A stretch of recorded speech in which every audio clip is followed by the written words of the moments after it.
Donc bonjour à toutes et tous, et pour cette première vidéo, je vais vous dire quelque chose qui pour moi est essentiel pour pouvoir comprendre si vous êtes des scriptothérapeutes ou si vous êtes des hypnopraticiens.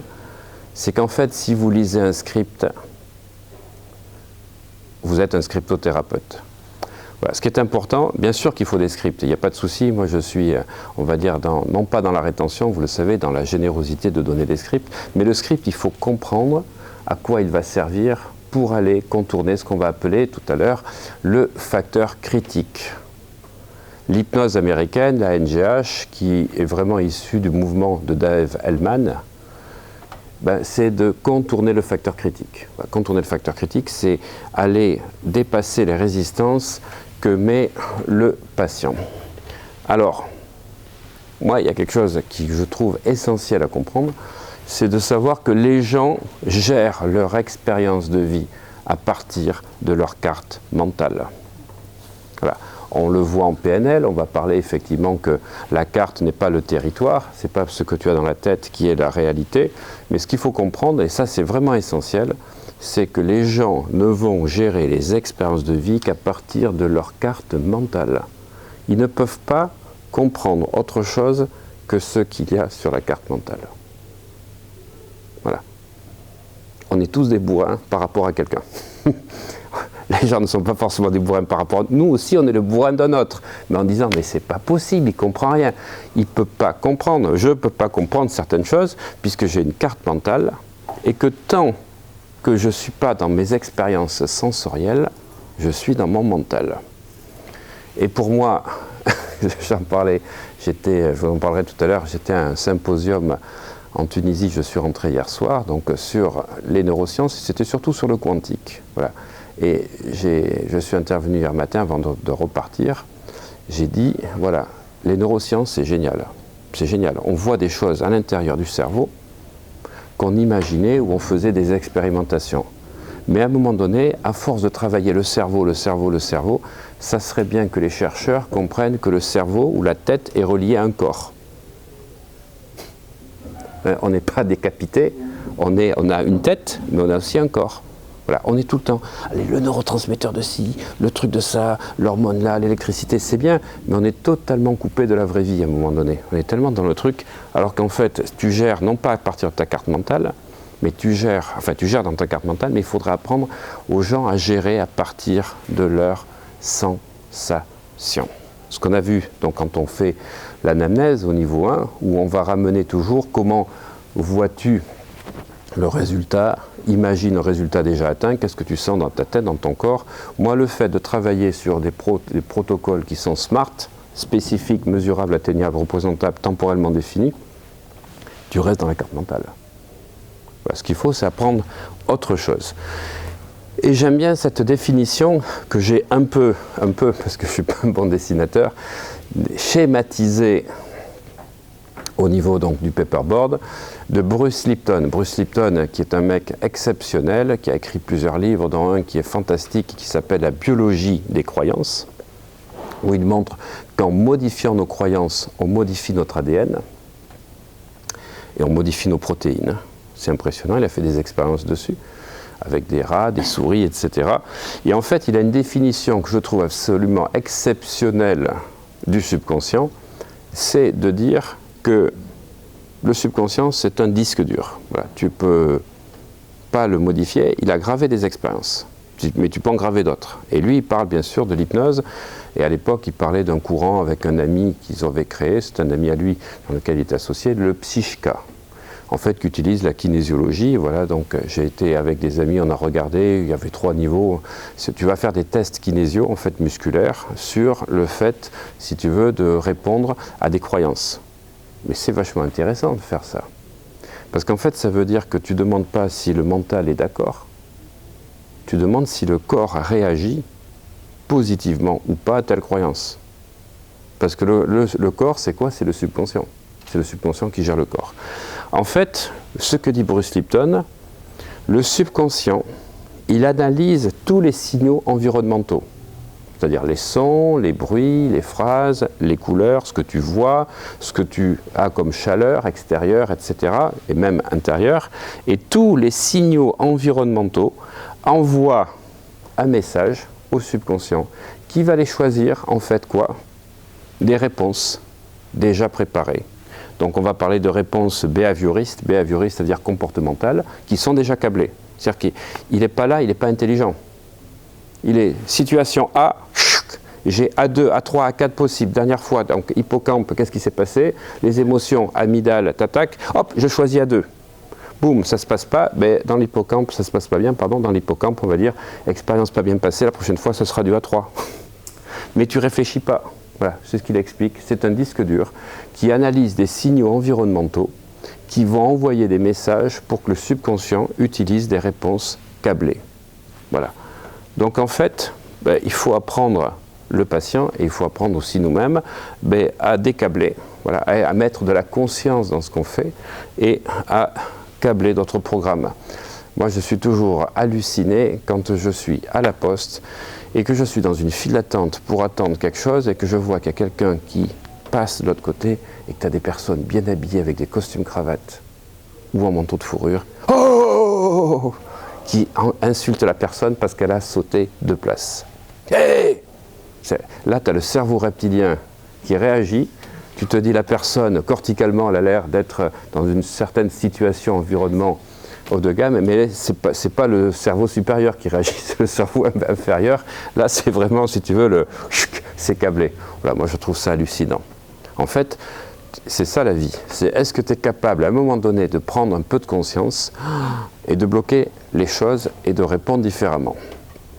Alors, personnellement, et je vais vous dire, c'est l'approche que j'ai développée donc, dans ce symposium, et c'est un séminaire que je vais faire donc, au mois de novembre, qui va s'appeler Quantic Life, voilà, où je vais prendre toutes ces approches-là complètement à revers, parce que si tu veux avoir des comportements différents, il ne faut surtout pas vivre dans le passé. Or, notre cerveau, il est fait pour vivre dans le passé. Tu as une comparaison à chaque fois que tu vis quelque chose. Est-ce que dans ton subconscient, tu as déjà l'information de ce qui s'est déjà passé? En fait, notre cerveau, il ne peut pas être dans la conscience présente. Quand on parle de méditation pleine conscience, c'est un effort de faire la méditation pleine conscience. Ça ne devrait pas être un effort, la méditation pleine conscience, mais c'est un effort. Parce qu'en fait, on n'est pas câblé neurologiquement pour être conscient. On est câblé pour deux choses. Pour être protégé en permanence, parce qu'il faut qu'on puisse perpétuer l'espèce et transmettre nos gènes. Donc on a en fait deux choses qui sont essentielles pour le cerveau, procréer et rester vivant. Donc la survie, manger, être protégé. Mais ça ne sert qu'à ça le cerveau. Ceux qui croient que le cerveau va nous aider à être heureux, il n'est pas programmé pour être heureux. Par contre, on peut le hacker, comme on dit, on peut le prendre le contrôle. Sinon, c'est lui qui te contrôle pour ces deux choses-là. Donc en fait, c'est la première chose que je voulais vous dire. Si le matin, c'est pas pour que vous le notiez, mais c'est presque, si le matin, tu n'as pas une vision de ton futur. Alors, dans n'importe quel domaine, mais de ton futur, à au moins 2 ans ou 5 ans, tu restes dans ce schéma-là. Parce qu'en fait, les personnes que tu côtoies dans la journée te ramènent sur des choses câblées. Les tasses de café, dans les vidéos, vous le savez peut-être, j'en parle. Quelle est la tasse de café qui va me permettre de passer une super journée? Et là, tout à l'heure, je me suis posé la question, quel est le thé que j'allais prendre? J'ai regardé celui-là. Ah, celui-là, il me plaît parce que c'était Energize. Énergie. Mais il y en a 6 autres. En fait, à chaque fois, je pose une question. Parce que quand je pose une question, je coupe le comportement automatique. Si tu ne poses pas de questions, c'est le subconscient qui répond. Tu as une façon de bloquer ton cerveau, ton mental automatique, c'est de lui poser une question. Il n'aime pas ça. Il n'aime pas ne pas avoir la réponse. Ce n'est pas qu'il n'aime pas avoir des questions posées, c'est qu'il ne supporte pas de ne pas avoir la réponse. Et il va chercher tout le temps. Comment ça pourrait être mieux que ça? Ça, on retrouve ça dans une technique qui s'appelle Access Bars. Comment ça pourrait être mieux que ça? Quoi d'autre est possible? Tiens, c'est intéressant. Quel autre choix est possible? Tiens, il n'y a pas que ce choix-là, il y a d'autres choix.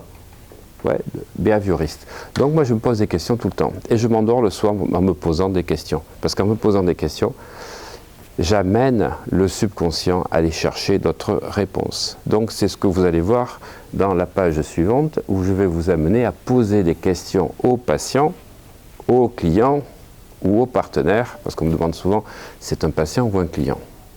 Chez les thérapeutes, c'est un patient, chez les coachs, c'est un client. Moi, j'estime que c'est plus un partenaire, parce qu'en fait, on évolue ensemble. Il progresse et je progresse à chaque fois. J'apprends des expériences nouvelles. Après, vous faites ce que vous voulez, mais pour moi, on est liés, on est dans une expérience liée.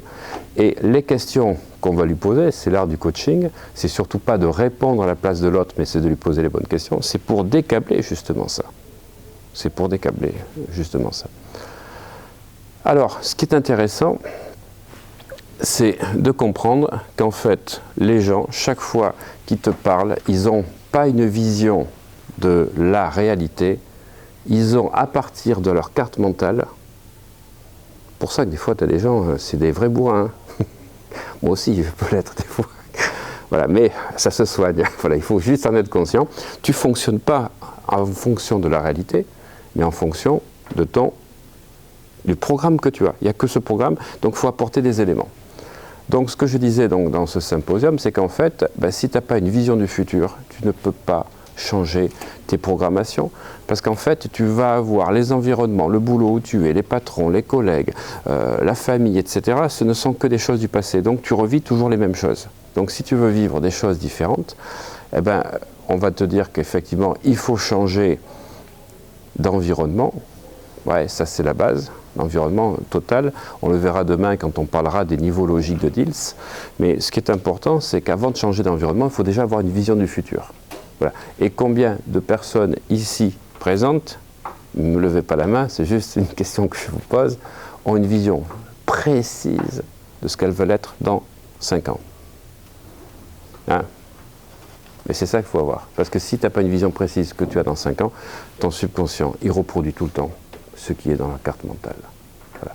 Donc moi, mon approche que je vais développer au mois de novembre, voilà, en plus je vais être avec une professeure de physique voilà, que j'ai rencontrée et qui est absolument extraordinaire, qui m'a permis, et on en parlait, cher Nathanaël, tu vois, physique quantique, mais la physique post-quantique, c'est-à-dire celle qui permet de réunir à la fois l'approche physique classique, donc l'approche classique qui se retrouve dans la démarche d'Einstein, et puis celle de la physique quantique, et qui est dans la physique donc qu'on appelle unifiée, voilà, de Nassim, voilà, Haramein. Qui c'est qui a répondu? C'est toi, voilà, Nassim Haramein, voilà. Elle m'a fait une démonstration hyper brillante pour m'expliquer que la masse du proton, c'est la masse de l'univers. Tu connais? Oui, tout à fait. Mais elle travaille avec lui et donc elle va venir du Tunisie parce qu'elle est professeure de physique et elle va venir expliquer toutes les constantes de Planck. Voilà, avec les 10-60, 10-55, c'est absolument incroyable. Voilà. Et avec ça, tu comprends beaucoup de choses hein, sur effectivement l'univers et puis plein de phénomènes de perception, de télépathie, de synchronicité qui se font à travers les protons. Voilà. C'était absolument génial. Donc pour moi, personnellement, si tu n'as pas une vision du futur, tu ne peux pas modifier ton présent. Je répète, si tu n'as pas de vision du futur, tu ne peux pas modifier ton présent. Alors, on a vu fin janvier les personnes qui sont en dépression, qui sont insomniaques, qui sont ci, qui sont là, mais ce sont des gens qui n'arrivent pas à se projeter dans le futur. Toutes les personnes qui ont des problèmes, on va dire, d'insomnie et des problèmes, on va dire, d'addiction. L'addiction, c'est souvent lié à des problèmes d'état dépressif. Derrière toute addiction, comme je vous l'ai expliqué, il y a toujours un état dépressif plus ou moins caché. Donc nous, on n'est pas là pour poser un diagnostic, on n'a pas le droit, ça ne se fait pas, on n'est pas des médecins, mais par contre, on peut repérer dans certains tableaux que la personne, effectivement, a un état qui se rapproche de certains états dépressifs. Il y a 8 points. Donc l'insomnie en fait partie, la boulimie également et tout type d'addiction. En fait, à chaque fois, ce sont des gens qui sont pris dans leur passé et qui n'arrivent pas à se projeter dans le futur. Donc ils ne pourront pas évoluer, changer, s'ils n'arrivent pas à avoir une vision du futur. Tant que tu n'as pas une vision du futur, tu ne peux pas changer ton présent. C'est impossible.